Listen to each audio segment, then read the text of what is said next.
The Prince and the Pauper by Mark Twain. Chapter 31.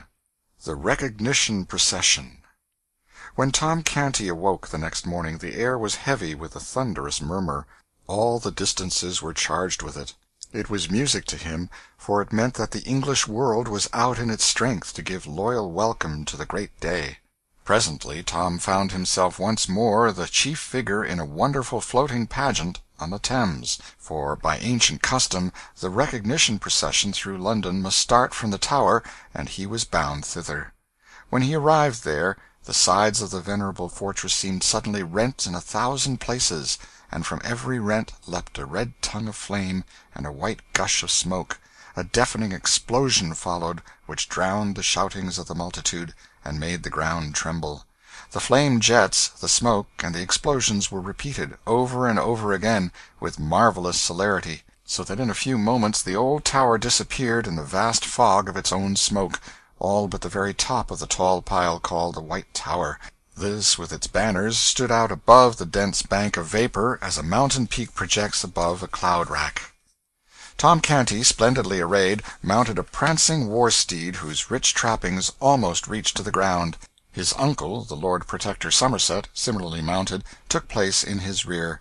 The King's Guard formed in single ranks on either side, clad in burnished armor. After the Protector followed a seemingly interminable procession of resplendent nobles attended by their vassals. After these came the Lord Mayor and the aldermanic body, in crimson velvet robes and with their gold chains across their breasts. And after these the officers and members of all the guilds of London, in rich raiment and bearing the showy banners of several coronations. Also in the procession, as a special guard of honor through the city, was the Ancient and Honorable Artillery Company, an organization already 300 years old at the time, and the only military body in England possessing the privilege, which it still possesses in our day, of holding itself independent of the commands of Parliament. It was a brilliant spectacle, and was hailed with acclamations all along the line, as it took its stately way through the packed multitudes of citizens. The chronicler says, "The King, as he entered the city, was received by the people with prayers, welcomings, cries, and tender words, and all signs which argue an earnest love of subjects toward their sovereign. And the King, by holding up his glad countenance to such as stood afar off, and most tender language to those that stood nigh his grace, showed himself no less thankful to receive the people's good will than they to offer it. To all that wished him well he gave thanks. To such as bade God save his grace, he said in return, God save you all, and added that he thanked them with all his heart. Wonderfully transported were the people with the loving answers and gestures of their king." In French Church Street a fair child in costly apparel stood on a stage to welcome his Majesty to the city. The last verse of his greeting was in these words: "Welcome, O King, as much as hearts can think, welcome again as much as tongue can tell. Welcome to joyous tongues and hearts that will not shrink. God thee preserve, we pray, and wish thee ever well." The people burst forth in a glad shout, repeating with one voice what the child had said. Tom Canty gazed abroad over the surging sea of eager faces, and his heart swelled with exultation, and he felt that the one thing worth living for in this world was to be a king, and a nation's idol. Presently he caught sight, at a distance, of a couple of his ragged Offal Court comrades, one of them the Lord High Admiral in his late mimic court, the other the First Lord of the Bedchamber in the same pretentious fiction. And his pride swelled higher than ever. Oh, if they could only recognize him now, what unspeakable glory it would be if they could recognize him, and realize that the derided mock king of the slums and back alleys was become a real king, with illustrious dukes and princes for his humble menials, and the English world at his feet. But he had to deny himself and choke down his desire, for such a recognition might cost more than it would come to. So he turned away his head and left the two soiled lads to go on with their shoutings and glad adulations, unsuspicious of whom it was they were lavishing them upon. Every now and then rose the cry, "A largesse! A largesse!" and Tom responded by scattering a handful of bright new coins abroad for the multitude to scramble for. The chronicler says, "At the upper end of Grace Church Street, before the sign of the Eagle, the city had erected a gorgeous arch.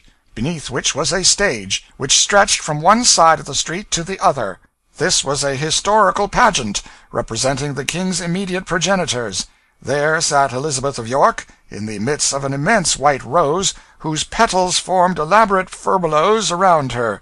By her side was Henry the Seventh, issuing out of a vast red rose, disposed in the same manner. The hands of the royal pair were locked together, and the wedding ring ostentatiously displayed. From the red and white roses proceeded a stem, which reached up to a second stage occupied by Henry the Eighth, issuing from a red and white rose, with the effigy of the new king's mother, Jane Seymour, represented by his side. One branch sprang from this pair, which mounted to a third stage, where sat the effigy of Edward the Sixth himself, enthroned in royal majesty, and the whole pageant was framed with wreaths of roses, red and white. This quaint and gaudy spectacle so wrought upon the rejoicing people that their acclamations utterly smothered the small voice of the child, whose business it was to explain the thing in eulogistic rhymes. But Tom Canty was not sorry, for this loyal uproar was sweeter music to him than any poetry, no matter what its quality might be. Whithersoever Tom turned his happy young face, the people recognized the exactness of his effigy's likeness to himself, the flesh and blood counterpart, and new whirlwinds of applause burst forth.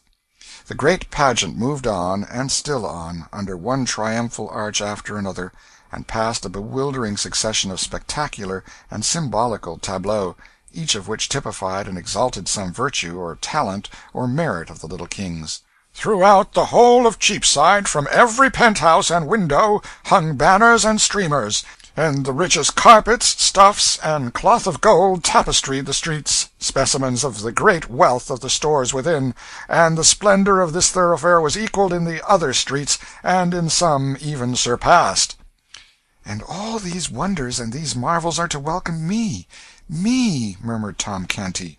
The mock king's cheeks were flushed with excitement, his eyes were flashing, his senses swam in a delirium of pleasure. At this point, just as he was raising his hand to fling another rich largesse, he caught sight of a pale, astounded face which was strained forward out of the second rank of the crowd, its intense eyes riveted upon him. A sickening consternation struck through him. He recognized his mother. And up flew his hand, palm outward, before his eyes, that old involuntary gesture born of a forgotten episode and perpetuated by habit.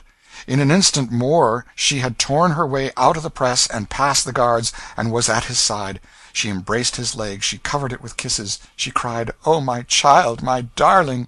lifting toward him a face that was transfigured with joy and love. The same instant an officer of the king's guard snatched her away with a curse, and sent her reeling back whence she came, with a vigorous impulse from his strong arm. The words, "I do not know you, woman," were falling from Tom Canty's lips when this piteous thing occurred. But it smote him to the heart to see her treated so, and as she turned for a last glimpse of him, whilst the crowd was swallowing her from his sight, she seemed so wounded, so broken-hearted, that a shame fell upon him which consumed his pride to ashes and withered his stolen royalty. His grandeurs were stricken valueless, they seemed to fall away from him like rotten rags. The procession moved on, and still on, through ever-augmenting splendors and ever-augmenting tempests of welcome. But to Tom Canty they were as if they had not been. He neither saw nor heard. Royalty had lost its grace and sweetness, its pomps were become a reproach. Remorse was eating his heart out. He said, "Would God I were free of my captivity!"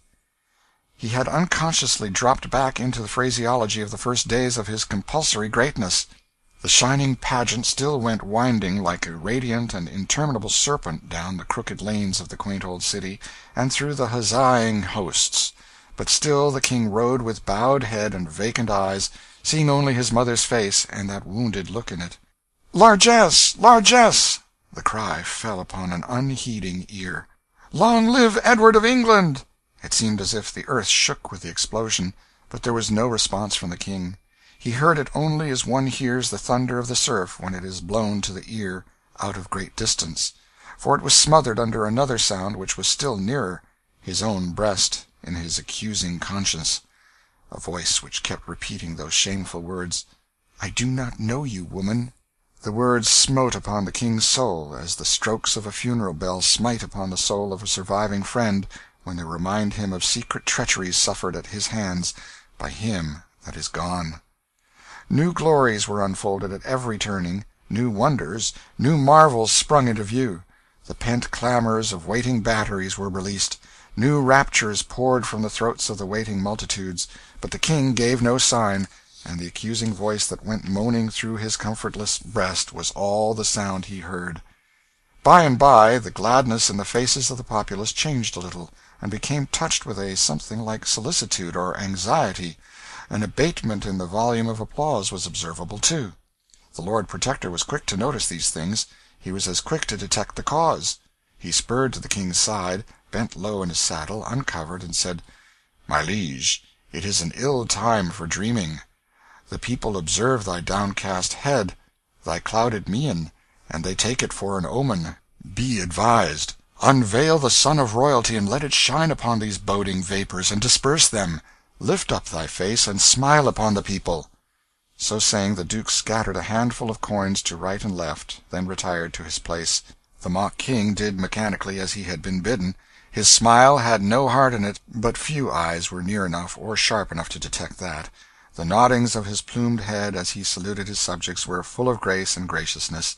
The largesse which he delivered from his hand was royally liberal. So the people's anxiety vanished, and the acclamations burst forth again in as mighty a volume as before. Still, once more, a little before the progress was ended, the Duke was obliged to ride forward and make remonstrance. He whispered, "O dread sovereign, shake off these fatal humours. The eyes of the world are upon thee." Then he added with sharp annoyance, "Perdition catch that crazy pauper! 'Twas she that hath disturbed your highness." The gorgeous figure turned a lustreless eye upon the Duke, and said in a dead voice, "She was my mother." "My God!" groaned the Protector, as he reined his horse backward to his post. "The omen was pregnant with prophecy. He is gone mad again." Chapter 31